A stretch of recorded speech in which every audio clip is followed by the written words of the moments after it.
Hi friends, welcome to my channel. গতকাল 16ই মে 2025 পশ্চিমবঙ্গের বুকে একটা ইতিহাস তৈরি হলো। এটা একটা ঐতিহাসিক আমরা জয় পেলাম বা জয়ের স্বাদ পেলাম, আরও ভালো ভালো যদি বাংলায় বলতে হয়। মনে হবে কেন, এবং এর সঙ্গে আমি স্টেপ বাই স্টেপ আলোচনা করব। এই গতকাল ডিএ আন্দোলন সুপ্রিম কোর্টের মামলার ফলে আপাতত 6টা জিনিস আমাদের কাছে একেবারে পরিষ্কার হয়ে গেল, এবং এই 6টি জিনিস কিন্তু আমাদের অত্যন্ত জানার প্রয়োজন ছিল। আমাদের কর্মচারী হিসেবে, পশ্চিমবঙ্গ সরকারের একটা গভর্নমেন্ট সেগমেন্টের এমপ্লয়িজ হিসেবে যেটা জানা আমাদের অত্যন্ত জরুরি ছিল। আসুন স্টেপ বাই স্টেপ আলোচনা করি যে এই ডিএ আন্দোলনের ফলে কোন কোন 6টা জিনিস আমাদের কাছে একেবারে পরিষ্কার হয়ে গেল। 1 নম্বরে আসি, ডিসমিসাল।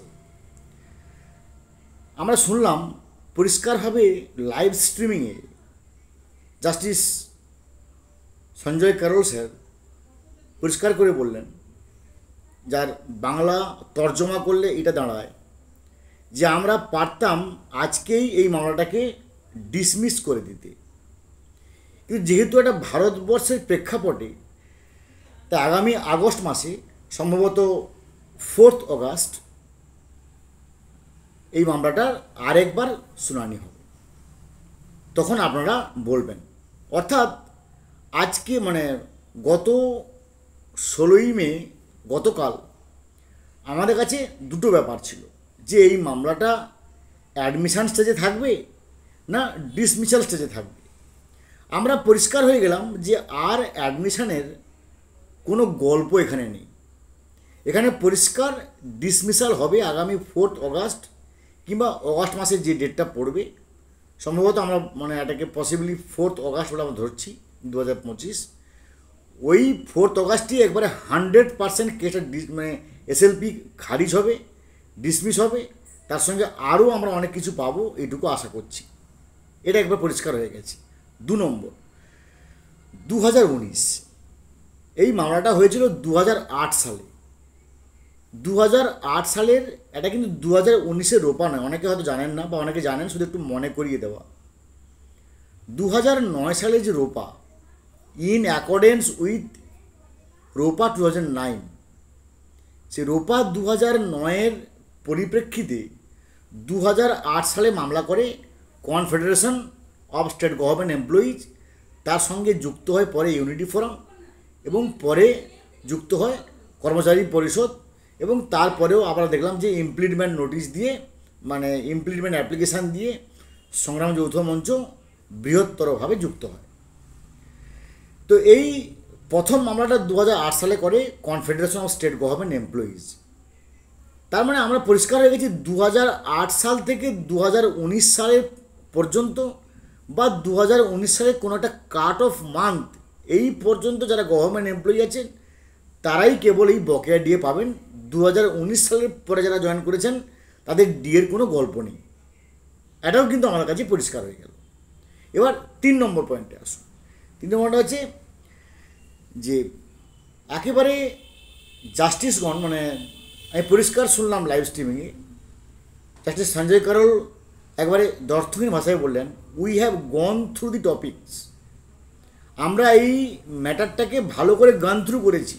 গান থ্রু করে সহজ বাংলা হচ্ছে আমরা পুরোটা থরলি পড়েছি। এই কলকাতা হাইকোর্টের যে 20 মে 2022 সালের যে ডিভিশনাল বেঞ্চের ভার্ডিক্ট, এটা ইন টোটো আমরা পড়ে দেখেছি, এবং তার পরিপ্রেক্ষিতে এই কথাটার অর্থ হচ্ছে যে আমরা সবাই জানি যে কলকাতা হাইকোর্টে আগে জাজ বলেছিলেন DA is a legally enforceable right. সেটা আরও পরিষ্কার করে 2022 সালের 20 মেতে একেবারে সুন্দর করে বলা হয়, DA is a legally enforceable fundamental right. Fundamental কথাটা ঢুকে আছে মৌলিক অধিকার। মৌলিক অধিকার কখনো কেউ নান ক্যান রিপ অফ, কেউ কেটে ফেলতে পারে না বা ছেড়ে ফেলতে পারে না। তার মানে হাইকোর্টের তারা সব কিছু পড়াশোনা করেছে মানে, এবং হাইকোর্টেটাকে খারিজ করেনি বা পার্সিয়াল অ্যাডজর্নমেন্ট করেনি বা পোস্টপোনমেন্ট করেনি, তার মানে হাইকোর্টের 20 মে 2022 সালেটা পুরোটাকে গ্র্যান্ড করছে, অর্থাৎ ডিএ যে লিগেলি এনফোর্সেবল ফান্ডামেন্টাল রাইট এটাকে স্বীকৃতি দিচ্ছে। এইটা আমাদের পুরো পরিষ্কার হয়ে গেছে।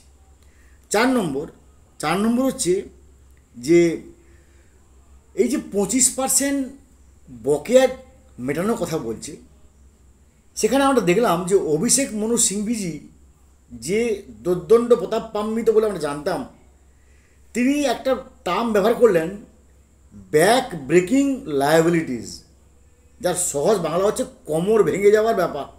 অর্থাৎ যদি 50% দেওয়া হয় তাহলে স্টেট গভর্নমেন্টের কোমর ভেঙে যাবে।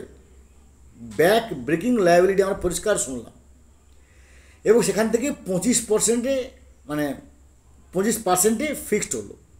দেখুন এই 25%টা ব্যাপার নয়, 100টা যদি আমরা ধরে নিই যে আমাদের 100% দিয়ে বাকি, তা 25% মানে 100 টাকায় 25 টাকা পাবো, 1000 টাকায় 250 টাকা পাবো। এটা আমাদের কাছে নাল অ্যান্ড ভয়েড। তাহলে কোনটা গুরুত্বপূর্ণ? না, এইটা গুরুত্বপূর্ণ হলো যে সুপ্রিম কোর্ট থেকে আমাদের অধিকারটা প্রতিষ্ঠিত হলো। কলকাতা হাইকোর্টের যে ডিএ যে এনফোর্সেবল ফান্ডামেন্টাল রাইট, যেটা কলকাতা হাইকোর্ট বলেছিল, সেটা সুপ্রিম কোর্টে গিয়ে স্ট্যাম্প মারা হলো যে হ্যাঁ ভাই, ওয়েস্ট বেঙ্গল গভর্নমেন্ট এমপ্লয়িদের যে কথাগুলো ঠিক, ওনারা ঠিক বলেছে, ডিএ ওনাদের এনফোর্সেবল মানে লিগেলি এনফোর্সেবল ফান্ডামেন্টাল রাইট, এইটা স্ট্যাম্প মারা হলো। এইটা আমাদের কাছে বিশাল বড় ব্যাপার। 25%টা বড় ব্যাপার নয়, কিন্তু ডিএ সুপ্রিম কোর্ট যে স্বীকৃতি দিল আমাদেরকে যে ডিএ দয়ার দান নয়, ডিএ হচ্ছে অধিকার এবং ফান্ডামেন্টাল রাইট, এইটা যে পেয়েছি এটা আমার কাছে বিশাল বড় ব্যাপার। এবং এর ফলে কী হবে, আগামী দিনে পশ্চিমবঙ্গে যখনই কোনো পে কমিশন হবে এবং যে কোনো সরকার রাম আসু শাম আসু যদু আসু মধু আসু, তারা কিন্তু এই নিয়মটাকে মানতে বাধ্য হবেন। এবং প্রাইভেট এমপ্লয়িরাও এই মামলার তারা যদি গ্র্যান্ডিনেট থেকে হয়, মানে ওনাদের গ্র্যান্ডিনেট সংস্থা থেকে, ওনাদের সোর্স অফ গ্র্যান্ডিনেট, তাই ওনারাও কিন্তু আন্দোলনের পথে হাঁটতে পারেন এইটাকে দেখিয়ে। এটুকু প্রতিষ্ঠা হল। 5 নম্বর টিচারদের। এর পরে ভিডিওতে আমি টিচারদেরকে নিয়ে মানে একেবারে পুঙ্খানুপুঙ্খ পরিষ্কার করে দেবো যে তারা পাবেন কি পাবেন না। কিন্তু আজকে আমি শুধুমাত্র এই ভিডিওর মধ্য দিয়ে বলছি যে টিচাররাও বা কর্পোরেশন কি মিউনিসিপ্যালিটি কি বোর্ড সবাই 100% পাবে, সেই গ্যারেন্টি আমি দিচ্ছি। এর পরে ভিডিওতে কেন পাবে সেটাকে আমি ব্যাখ্যা করে বলবো। আর 6 নম্বর হচ্ছে সরকারের একটা নাছোড়বান্ধা মনোভাব ছিল।